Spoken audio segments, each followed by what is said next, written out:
GDP growth की बात करता है, जब हम लगातार साल दर साल जीडीपी ग्रोथ की बात कर रहे हैं, दुनिया में हमारे बराबर की इकोनॉमी नहीं है। चाइना को आसपास आप मान सकते हैं, जहां पे इस तरह का ग्रोथ है।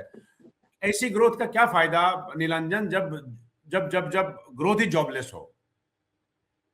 नहीं, ग्रोथ फायदा तो हो रहा है क्योंकि 1991 से पहले हम लोग का इकोनॉमी जैसे था जी। और आज के तारीख में इकोनॉमी जैसे हुआ है, देयर हैज जी। Been a huge growth rate, मतलब उसका तो असर पड़ रहा है। लेकिन हम लोग जो बोलने की कोशिश कर रहे हैं दैट ये ग्रोथ का जो फायदा है वो हम्म। सिर्फ बॉटम जो 80% पॉपुलेशन के उसको उतना फायदा नहीं हो रहा है जैसे आपका जी। टॉप 5% या 1% ऑफ द पॉपुलेशन को हो रहा है। इसके हम्म। लिए जमींदार यही है, मतलब अगर आप इंडिया का इकोनॉमी देखते हो, बेसिकली हम्म। एग्रीकल्चर है, उसमें सर्विसेज है, उसमें जी। मैन्युफैक्चरिंग है।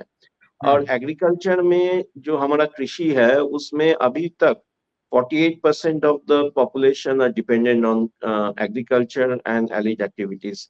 हम्म। Services में, हालांकि service is the most important sector in terms of growth rate और which is driving the growth rate. आपको एक आंकड़ा देता हूँ, जैसे जी। हमारा देश में 400 मिलियन फार्मर्स हैं, लेकिन अगर आप देखते हो आईटी टाइप रिलेटेड जॉब्स कितना लोग करते हैं, जी। सिर्फ 8 मिलियन। हम्म। तो कहाँ 400 हम्म। मिलियन, कहाँ 8 मिलियन। तो हम्म। ये जो ग्रोथ हो रहा है वो basically driven by the services sector. Manufacturing में थोड़ी बहुत ग्रोथ दिखाई दे रहा है, बट हम्म। पूरा डेवलपमेंट नहीं हुआ है। और मैन्युफैक्चरिंग सेक्टर में और एक बात है, it is into capital intensive mode of production, मतलब जी। वहाँ जो जो जो मैन्युफैक्चरिंग एक्टिविटीज जो ज्यादा लेबर यूज करता है वो जी। हमको दिखाई नहीं दे रहा है। जैसे हमारा जी। मैन्युफैक्चरिंग ग्रोथ का सक्सेस स्टोरी कौन है? अदानी है, रिलायंस है, गोदरेज है, हम्म। टाटा है। ये जो बड़ा बड़ा इंडस्ट्री है वहाँ ज्यादा मशीन एम्प्लॉय होता है as oppose to labour.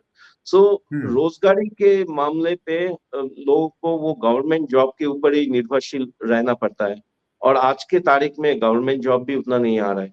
So hmm. Basically जो और आपने एमएसएमई सेक्टर के बारे में बोले हैं।